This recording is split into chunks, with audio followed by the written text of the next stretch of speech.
the gangster suddenly decided to take a shortcut home, but he unexpectedly ran into a police checkpoint. Alto! The officer politely asked him to show his identification. The man instinctively glanced at the officer's shoulder insignia. When he saw that the officer was a senior commander, he pretended to reach for his ID, but in reality, he pulled out something else. As the officers dropped to the ground, he did not immediately flee the scene. Instead, he got out of the car to make sure they were really dead. Now it was clear, he had deliberately changed his route, just to take the lives of those two officers, because killing police officers could earn a huge bounty from the cartel boss. Sí, pero dos qué, dos sargentos o oficiales. Oficiales, 1,000,000 cada uno. That's right, the cartel boss Pablo had announced a nationwide bounty. Killing an ordinary police officer earned $2,000. A police captain earned $5,000. A superintendent earned $10,000.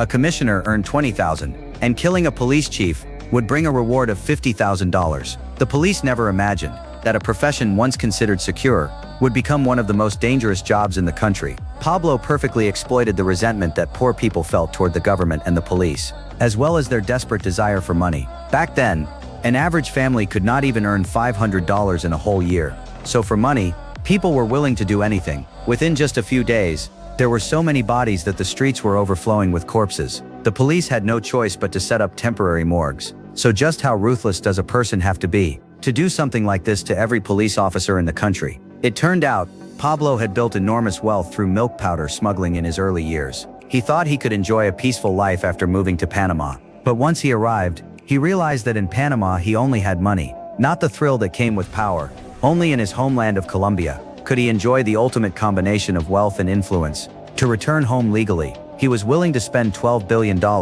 and sent representatives to negotiate with the government. He knew that corruption was widespread among officials, and that the country's finances were already in ruins. So, his offer was to pay off the national debt in one lump sum, and use the remaining money to help develop the country's economy. A criminal organization paying off a nation's debt sounds like a joke, but the truth was, the Medellin Milk Powder Group controlled 80% of Colombia's import and export trade. No one in the country made more money than he did. Panama believed that he was bringing huge amounts of US dollars into the region through his milk powder business, and then using that money to boost the local economy, which they saw as a major contribution. The government negotiators were also tempted by the staggering offer of $12 billion.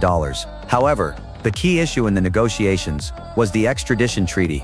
The treaty had originally been proposed by the Americans. If it were abolished, it would directly harm American interests and could easily lead to conflict between the two countries. The extradition part is non-negotiable. We can't guarantee anything without the agreement of